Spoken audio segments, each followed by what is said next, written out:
Good morning. Good morning, everyone.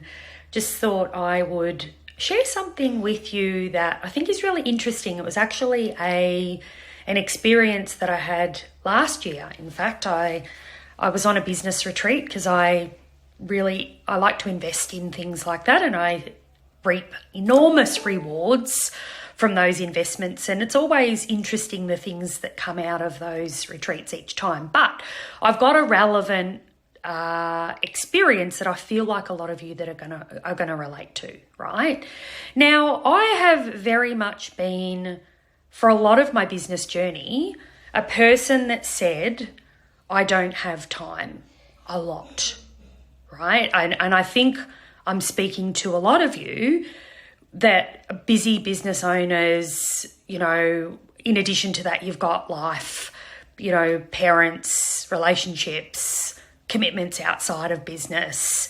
It's pretty crazy in terms of, what we need to do to be able to juggle all the balls and to do all the things that we need to do to, show up in our personal lives, but also run successful businesses and support team and all of the things that we do.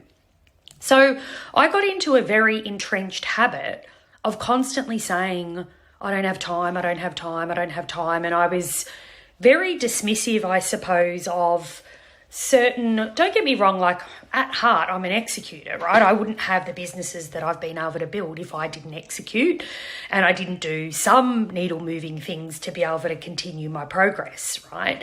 But I believe that my trajectory of success was significantly hampered and slowed down by this entrenched belief that I held about my time and the way that I was spending my time.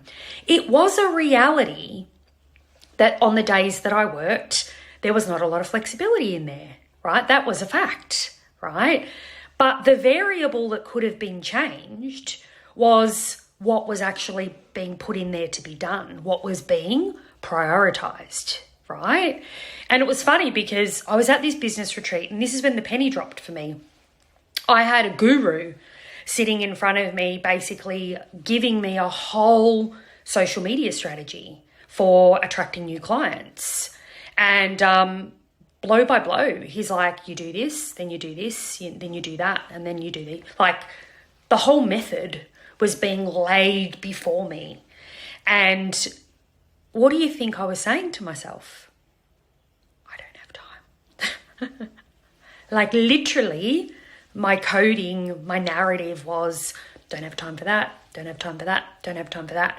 I was at this retreat trying to learn how to grow my business.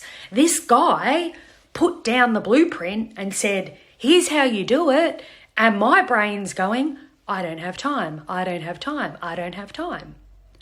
How mad is that, right? But it's a really good representation of how we as humans really do interfere, disrupt, get in the way of our own progress, right? It couldn't have been more clearer.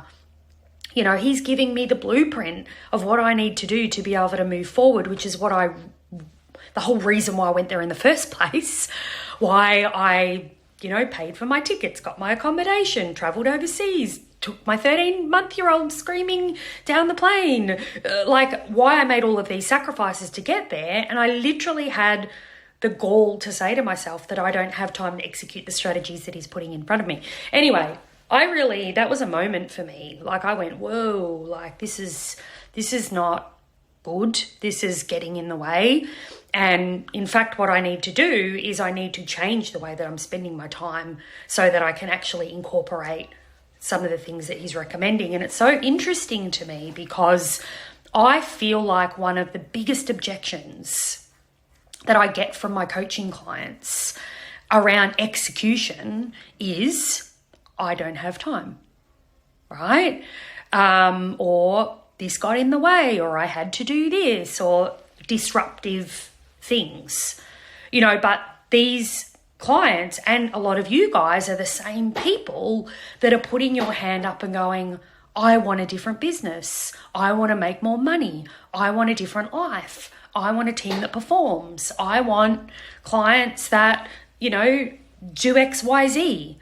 But in the same breath, you're not prioritizing the tasks and the activities that you need to prioritize to get the traction that you need on achieving those outcomes.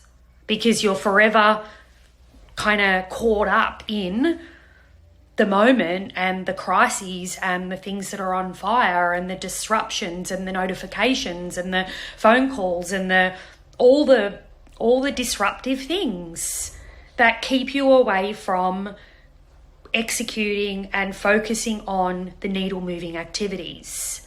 You know, so my point is that, you know, the reason why you're probably not where you are right now is because it's not that you don't have time, it's just that you're not prioritizing the right things. You're not prioritizing the tasks, the activities, the action items, the needle moving activities that are going to get you the traction on some of these big picture high ticket items.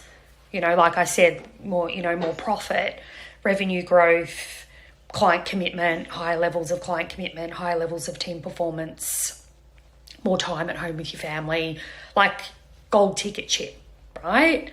Because you're getting caught up in the day-to-day and the minor things that just aren't as important. So it's time to recalibrate.